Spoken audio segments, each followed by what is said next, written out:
Bubbles on my dick, they'll tell me, bitch, what am I supposed to do? Bubbles on my dick, they'll tell me, bitch, what am I supposed to do? Bubbles on my dick, they'll tell me, bitch, what am I supposed to do? Good day mga ka-ride! So for today's video na ako i-share sa inyo hang isa ka blessing nga niabot kay Chiquitty Rides for the year of 2024. So di na nato pala ngayon pa.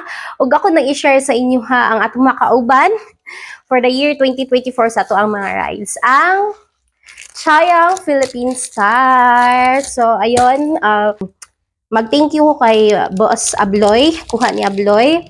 Tapos kay Boss Tom sa pagsalig sa ako And also ako po i-share sa inyo kung sa pailaing ipadala sa Chaoyang Philippines.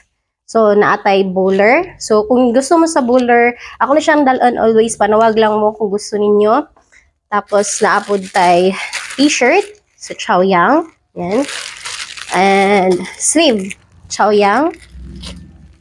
O warmer nga Chaoyang color. Ayan. O naapay isa di ay Chaoyang cup. Yan. So for today's video also, banunta mo kay atong i-change tire ang ato ang kitimot ug ato nang ibutang ang ato ang Chaoyang tire. Let's go. So we're here sa Carrera Grande Motor Works. Diri ta magpa-change tire sa ato ang kitimot ug located na siya sa Carmen kay namo ng West City Central School mo ni ang Swan RT. So kung namoy mga payo mo motor pwede ra kay mo kaanhi din sa ila.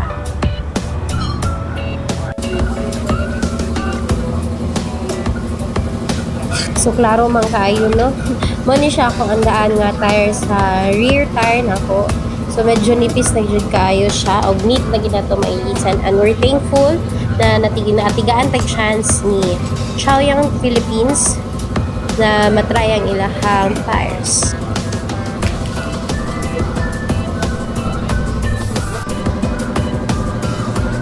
And now, it's time to replace ano ni siya, ato ang new shoes, ato ang kinutimot-timot from Chaoyang Philippines. Ang size sa ako ang ligid is, ang rear is 80-90 at ang front niya is 70-90. Gisabay na lang po dahil ako dahil pa-change ang cover sa akong bangko. Kaya, Diyos ko, akong mga alaga. Okay ra ang taghimuran tuglanan, dili lang pang buskutan.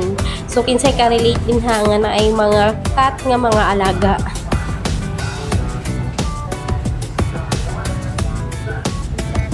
So now, it's time to return ng ato ang mga ligid sa ato ang kitimot-mot.